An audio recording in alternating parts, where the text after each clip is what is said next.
subscribe official iNews channel. Dan jangan lupa klik tombol notifikasinya.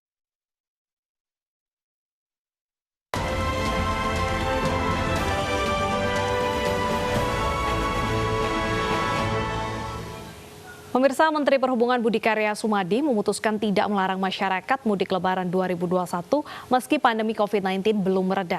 Kementerian Perhubungan akan bekerja sama dengan Satgas COVID-19 untuk mengatur mekanisme mudik.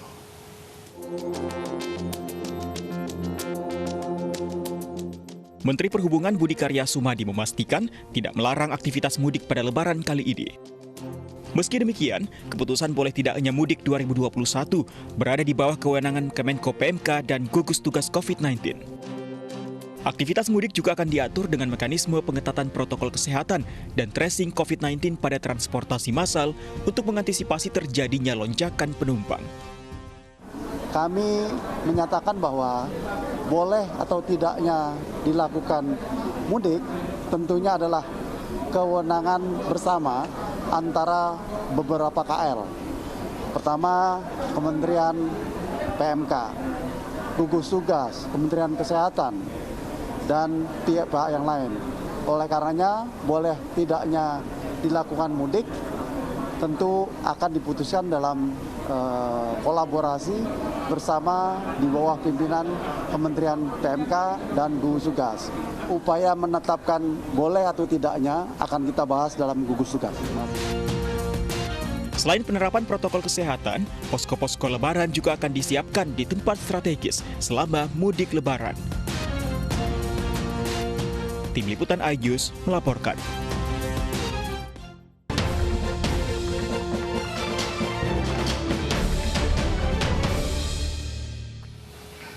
Wacana pemerintah untuk mengimpor 1 juta ton beras tahun ini menimbulkan polemik. Langkah ini dikritik karena saat ini produksi beras nasional mengalami surplus.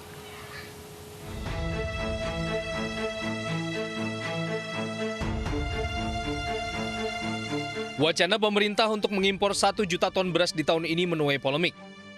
Impor 1 juta ton beras dianggap sebagai strategi untuk menjaga stok beras nasional agar tidak terjadi kelangkaan dan juga harga di pasaran tetap stabil. Pemerintah juga menjamin impor yang akan dilakukan tidak akan merusak harga gabah petani. Ini adalah mekanisme pemerintah. Bukan berarti kita menyetujui satu jumlah untuk impor serta merta itu serta merta mesti impor segitu. Tidak, gitu kan ya. Tetapi pada saat yang bersamaan, meskipun impornya ternyata contohnya X juta gitu kan ya. Tetapi ketika ketiga koefisien itu ternyata berubah, impornya juga bisa naik. Namun wacana pemerintah ditolak Bulog. Bulog memandang impor beras tidak perlu dilakukan karena stok beras milik Bulog melimpah dan mencukupi kebutuhan masyarakat. Selain itu, saat ini Indonesia akan memasuki masa panen raya, sehingga diprediksi akan menambah stok beras di gudang Bulog. Memang kita tidak ingin impor kalau kita produksi. Apa yang kata Pak Presiden? Kita kan pedoman pada Pak Presiden ya. Kita selama produksi, utamakan produksi dalam negeri. Jelas ya? Beras itu yang memproduksi dan sekarang ya Maret, April, Mei itu panen raya. Jadi kan masa kita harus impor? Terkait polemik impor beras, Bulog bersama Kementerian Pertanian bertekad bekerja sama menyerap hasil panen petani, serta menjaga agar harga beras dan gabah tidak merugikan petani. Tim Liputan iNews melaporkan. Penandatanganan nota kesepahaman pembentukan joint venture menandai babak baru pengembangan kawasan ekonomi khusus Likupang, Sulawesi Utara. Destinasi wisata super prioritas ini dilirik oleh 50 investor untuk penanaman investasi. Kawasan ekonomi khusus Likupang ditargetkan mampu mendatangkan 162.000 wisatawan mancanegara pada tahun 2025.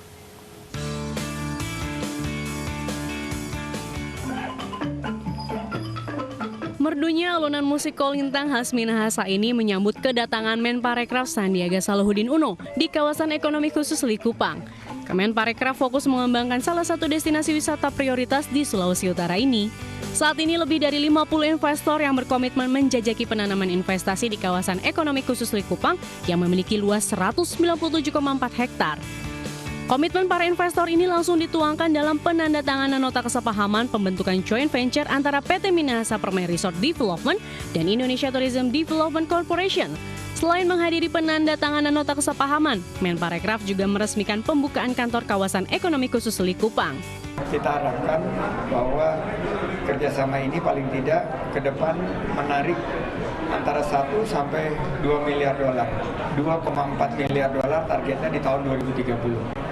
Ini jumlah daripada output ekonomi yang diharapkan dari KEK Likupang.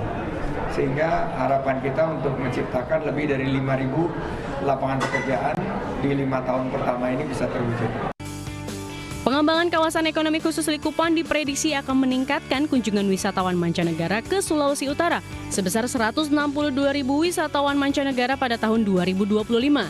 Jumlah tersebut berkontribusi sekitar 16% dari target yang ditetapkan, yaitu 1 juta wisatawan mancanegara yang datang ke Indonesia pada tahun 2025. Tim Liputan iNews melaporkan. Kesal karena rewel, seorang ayah tega menganiaya buah hatinya yang baru berusia 7 bulan. Ainisya akan kembali dengan informasi selengkapnya.